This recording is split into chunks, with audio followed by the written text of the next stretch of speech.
The blood is still warm on the marble. Livia Marcella is 26 years old, and she can feel it soaking through the silk of her stola where she kneels beside her husband's body, can smell the copper iron stench, mixing with the perfume she had applied that morning for a dinner that will never happen. Can hear through the walls of the imperial bedchamber the sound of hobnailed boots, dozens of them, perhaps hundreds, moving through the palace corridors with a purpose that makes her stomach clench with understanding. She was, until 17 minutes ago, Augusta Empress of Rome, wife of Gaius Aurelius Maximus, the most powerful woman in the known world. She commanded a household of 3,000. She received ambassadors from Parthia and petitions from senators. She wore purple that only the imperial family was permitted to wear, ate from gold plates, slept on silks imported from the far edges of the trade routes.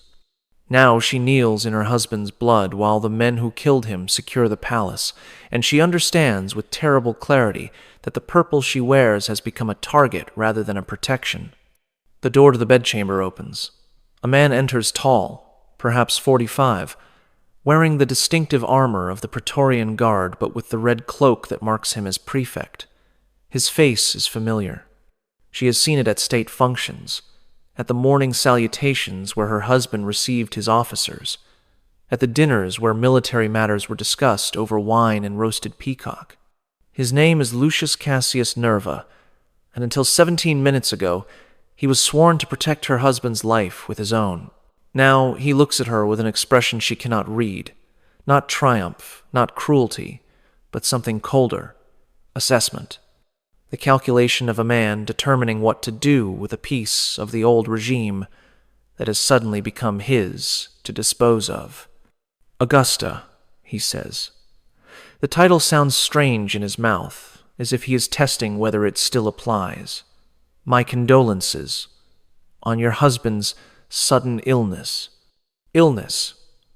She looks at the body beside her, the stab wounds in the chest and abdomen, the defensive cuts on her husband's hands where he had tried to ward off the blades, the blood that has pooled across half the floor. Is that what we're calling it? That is what the Senate will be told. The emperor succumbed to a fever that struck suddenly and proved resistant to the physician's efforts. His death was peaceful. He named Titus Flavius Severus as his successor with his final breath. My husband hated Severus.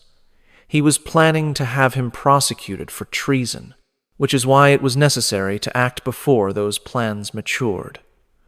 Nerva steps closer, his boots leaving prints in the blood. Severus is 3 days' march from Rome with the Pannonian legions. He will arrive to find the city peaceful, the succession orderly, the transfer of power complete. He will be grateful to those who arranged this transition. And me? She forces her voice to remain steady. What is your plan for the emperor's widow? Nerva smiles. It is not a pleasant expression. That depends on several factors. How cooperative you are, how valuable you prove to be, how much trouble you cause during the interregnum. The period between your husband's death and Severus's assumption of power. 2 hours, perhaps slightly more depending on the speed of his march. During that time, the Praetorian Guard controls Rome. We control the palace. We control everything that happens within these walls. The implication settles into her chest like a cold weight. 72 hours. 3 days, during which the men who murdered her husband will have unlimited access to the imperial household, to the women who live within it, to her. What do you want? She asks. At the moment, information. The emperor kept records lists of those he suspected, evidence he had gathered, plans he had made. These records would be inconvenient if they fell into the wrong hands. I need to know where they are. And if I tell you, then you demonstrate cooperation. Cooperation is rewarded. And if I don't? Nerva's expression does not change, but something shifts in his eyes. Then you demonstrate the opposite, and the Guard has traditional methods for dealing with the households of fallen emperors, methods that your predecessors' wives experienced, methods that I am certain you would prefer to avoid. He lets the threat hang in the air, lets her imagination supply the details that his words do not specify. "I need time to think," she says. "You have until midnight. After that, I will assume you have chosen non-cooperation, and I will proceed accordingly." He turns toward the door, then pauses. "One more thing. Your stepdaughter is being brought to the Guard's quarters for questioning, and the 3 women of your husband's private household. I thought you should know that their treatment will depend on the same factors that determine yours, cooperation or its absence." He leaves. She hears the door lock behind him, hears the guards taking up position in the corridor, hears the sounds of the palace being systematically secured by men whose loyalty has shifted to a new master. She has until midnight, perhaps 8 hours. 8 hours to find a way to survive what is coming. What you are about to learn has been deliberately excluded from the histories that record Rome's imperial successions. The historians who documented the deaths of emperors focused on political factors: who gained power, who lost it, which factions rose, and which fell. They recorded the fates of male relatives with precision: executed, exiled, permitted to live in obscurity. They noted the disposition of property, the redistribution of titles, the realignment of the senatorial class. But the fates of imperial women during the interregnum, the gap between one emperor's death and another's assumption of power, were rarely specified. A widow might be mentioned as having retired from public life or entered private existence, without detail about what that transition actually involved. The women of the imperial household simply disappeared from the record. Their experiences during the dangerous hours after their protector's death left to imagination. Tonight you will learn what actually happened during those hours. You will learn about the Praetorian Guard, the elite soldiers sworn to protect the emperor, and what they did when their oaths became void.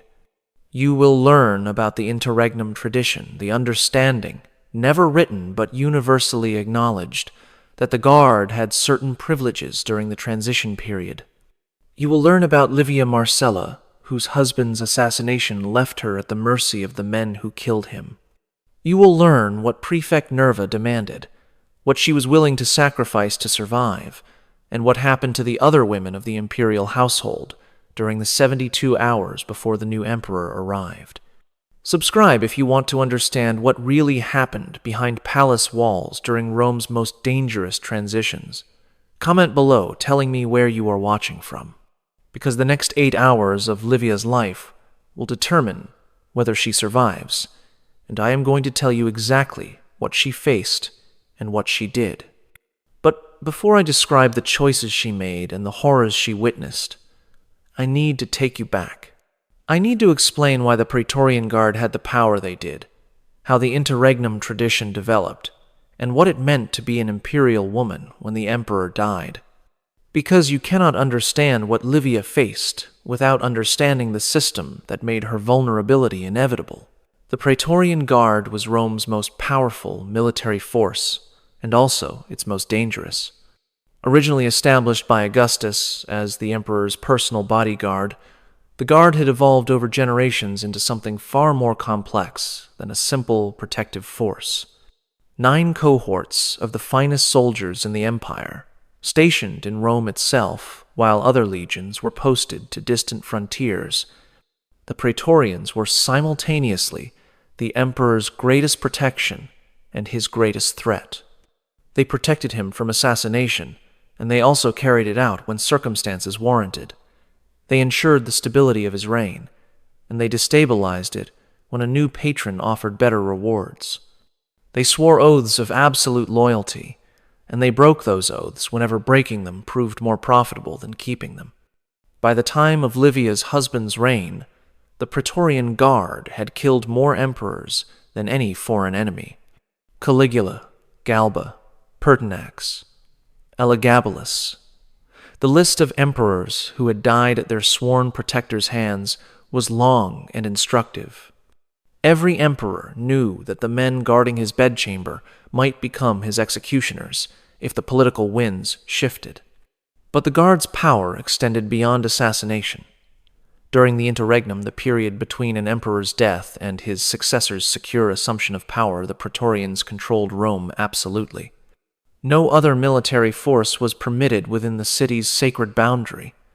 The Senate had no soldiers to enforce its decrees. The urban cohorts, Rome's police force, were subordinate to the Praetorian prefect. For those critical hours or days, the guard was Rome's only effective authority. This created a tradition that the historians rarely discussed directly. During the interregnum, the guard expected certain considerations. The imperial treasury would provide a substantial donative, a payment for the soldiers' support of the succession. The new emperor would confirm the prefect's position or negotiate his honorable retirement. And the palace itself, with all its contents, was understood to be available for the guard's immediate enjoyment. The contents included people. Imperial women during the interregnum were in a position that Roman law did not adequately address. They were no longer protected by an emperor's power; he was dead. They were not yet protected by his successor; he had not arrived. Their status as imperial family members made them valuable as hostages, as bargaining chips, as symbols of the transition. But that same status made them targets for soldiers who resented the aristocrats they had served, who wanted to demonstrate that the old regime's privilege had ended, who simply wanted what had been forbidden to them. The tradition was never written down. It did not need to be. Every woman in the imperial household understood what an emperor's death meant for her. Every guard member understood what opportunities the interregnum provided. The system was maintained through shared knowledge, transmitted across generations, reinforced through each succession crisis. This was the system that now held Livia Marcella in its grip. This was the tradition that Prefect Nerva intended to enforce. This was the framework within which she had 8 hours to find a way to survive. Now let us return to the imperial bedchamber, where Livia is beginning to calculate her options. She could not stay where she was. The blood was cooling, the body stiffening, and remaining beside her murdered husband accomplished nothing except demonstrating a grief that Nerva would interpret as weakness. She needed to move, to think, to find leverage that might protect her during the hours ahead. She rose, her stola heavy with blood that had soaked through the fabric. Her hands were stained. Her knees ached from kneeling on the hard marble. She felt as if she were moving through water, every action requiring effort that her shocked mind could barely supply. The chamber had 2 exits. The main door, where guards were now posted, led to the public corridors of the palace.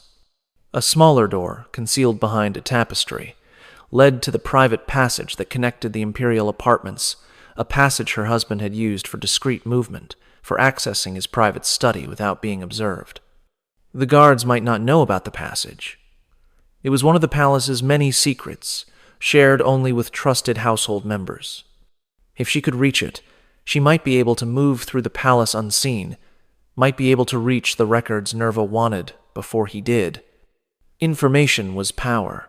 Her husband had taught her that. He had shared more with her than emperors typically shared with their wives, had valued her intelligence, had consulted her on matters that other women were excluded from. She knew where the records were kept. She knew what they contained. She knew which secrets would be most dangerous in the wrong hands. She moved to the concealed door, lifted the tapestry, found the latch that her husband had shown her years ago. The door opened silently. It had been designed for discretion, and beyond it lay a narrow corridor lit by oil lamps that servants maintained around the clock. She stepped through, pulled the door closed behind her, and began to move.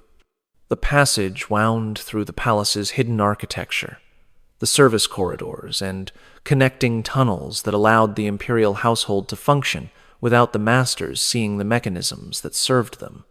She passed storage rooms and slave quarters, heard voices behind walls that she could not identify, smelled cooking from kitchens that continued their work despite the assassination happening floors above. The household did not know yet. Or perhaps they knew and were pretending not to, continuing their routines because routine was safe, because acknowledging the change meant confronting what it meant for them. She reached her husband's private study after perhaps 10 minutes of careful navigation. The room was small, windowless, accessible only through the hidden passages, designed for exactly the kind of secrets that Nerva was now hunting. The records were stored in a cabinet of cedar wood, locked with a mechanism that required knowledge her husband had shared with her alone. She opened it, revealing scrolls and tablets arranged in careful order, each marked with codes that identified its contents. She scanned the labels, her mind racing through possibilities. Evidence against Severus. Yes, that was here. But Severus was arriving in 3 days and would destroy it himself.